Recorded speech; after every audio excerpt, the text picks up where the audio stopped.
तो इसमें हम समझने की कोशिश करेंगे बाईबैक्स क्या होता है। और बाईबैक का मतलब ये है कि जब कोई कंपनी अपने इन्वेस्टर से अपने ही शेयर्स वापस खरीदती है। तो अगर सिंपल शब्दों में ये बोल सकता है कि कोई कंपनी के शेयर्स मार्केट में ट्रेड हो रहा है और कंपनी चाहती है उसके इन्वेस्टर्स को वैल्यू देने का।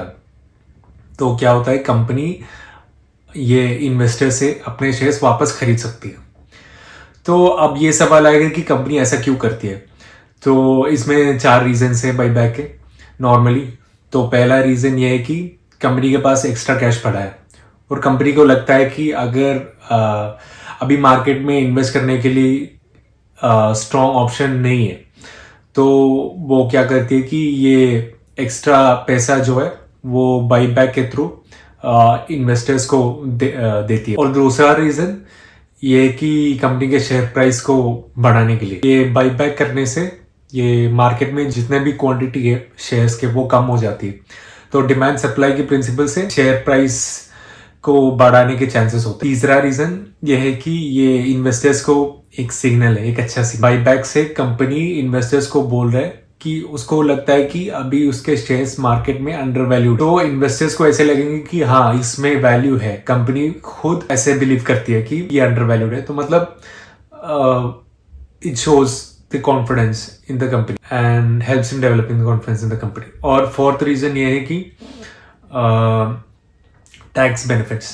तो अगर डिविडेंड देने की जगह बाईबैक किया जाए तो कभी कभी टैक्स बेनिफिट्स मिलता है इन्वेस्टर्स को, क्योंकि डिविडेंड डबल टैक्स्ड होता है।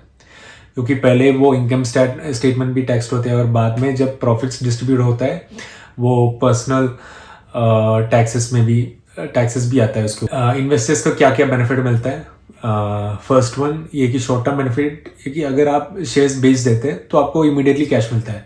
और लॉन्ग टर्म बेनिफिट क्या आएगी, बाईबैक के बाद जो शेयर्स बचे होते हैं ना उसके वैल्यू बढ़ सकती है, क्योंकि अब प्रॉफिट कम लोगों में डिस्ट्रीब्यूट होगा क्योंकि शेयर्स का क्वांटिटी कम होगा। बाईबैक में क्या क्या रिस्क होता है? बाईबैक के बाद भी शेयर्स के प्राइस नहीं बढ़ता है कभी कभी।